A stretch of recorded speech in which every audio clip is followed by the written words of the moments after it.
Dans l'univers cinématographique de Marvel, le soldat de l'hiver est le mélange parfait entre amélioration humaine, expérience, prisonnier de guerre et super soldat. Et bien que Hydra avait réussi à créer un escadron entier de super soldats, donc en quelque sorte un escadron de la mort, Bucky Barnes, ou le soldat de l'hiver, était leur préféré puisqu'ils avaient en quelque sorte le pouvoir de lui réinitialiser les pensées. Mais et si le soldat de l'hiver était bel et bien réel?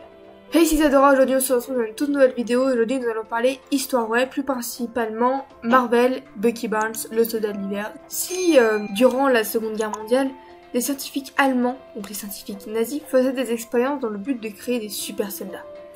Et que plus tard, après la prise soviétique de Berlin, ce sont les Russes, les soviétiques, qui continuent le travail.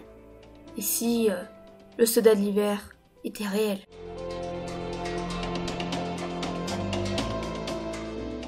Aujourd'hui, nous allons parler uniquement des films, c'est-à-dire que nous n'allons pas nous intéresser aux comics de Marvel, nous allons parler uniquement de l'univers cinématographique de Marvel. Nous allons parler uniquement du personnage de Bucky, c'est-à-dire que les personnages du style Le Crâne Rouge ne rentrera pas dans cette vidéo. Dans cette vidéo, nous parlerons de certaines caractéristiques de Bucky Barnes que nous allons mettre dans notre ligne du temps, mais avant tout, un peu de contexte.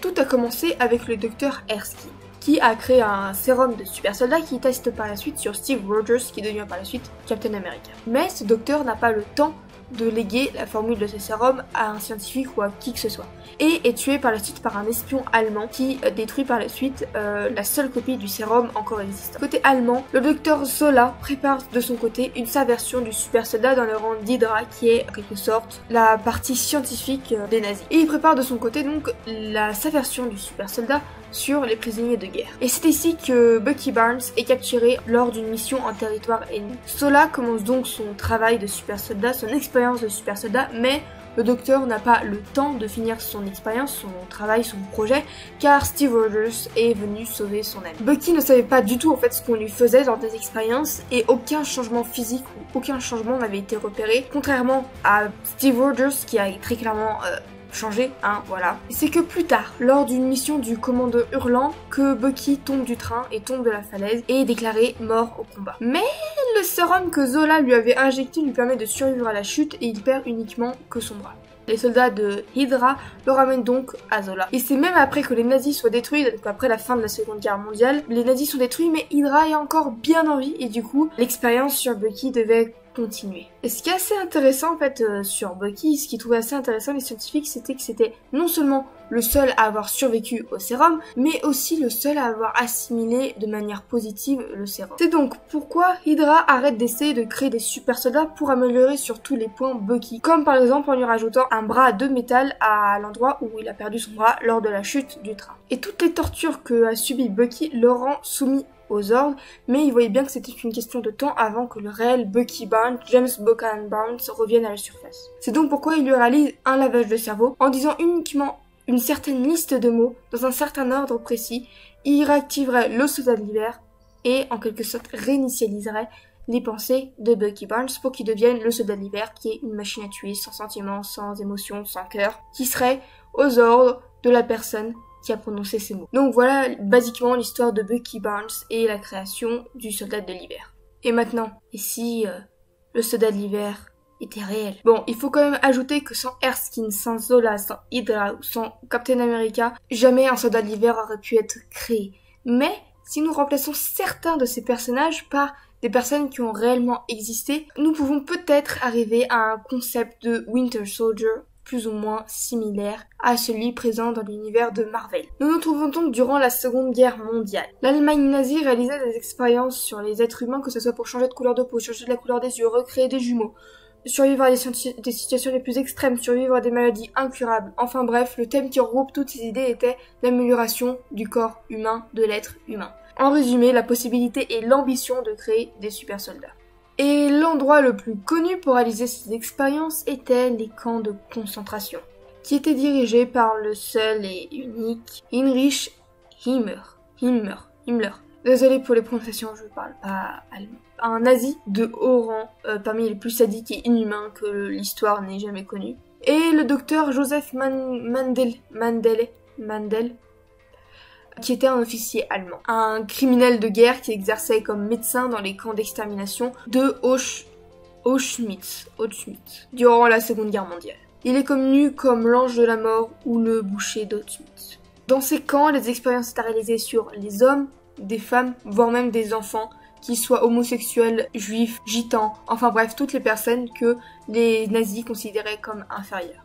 Mais les cobayes favoris des nazis étaient les prisonniers de guerre. C'est donc lors de l'opération Barbarousse en 1941 qu'un des centaines de soldats russes est repéré pour sa taille, son agressivité, enfin bref, sa corpulence. Il est donc envoyé dans un des camps de concentration pour subir des expériences.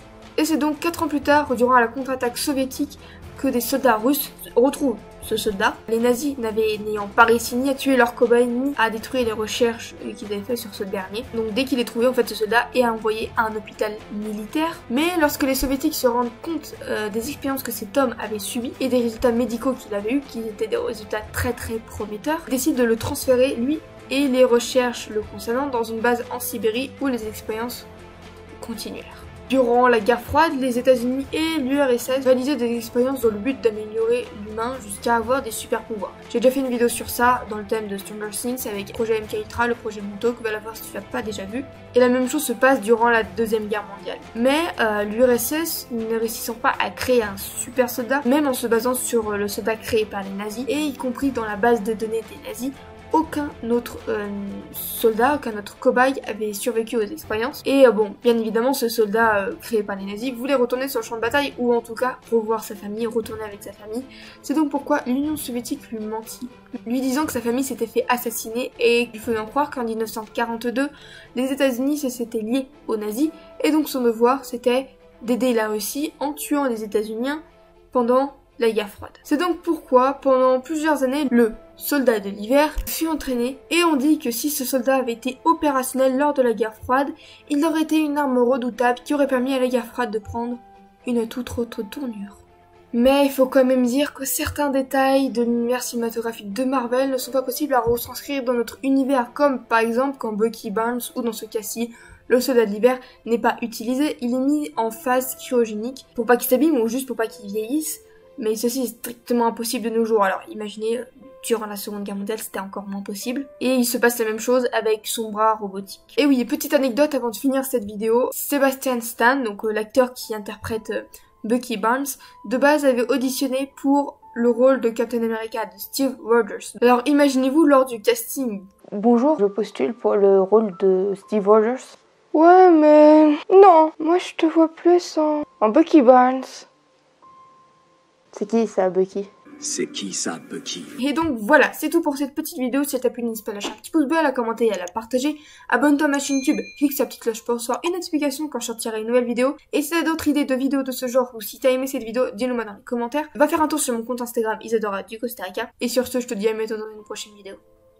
Allez, salut!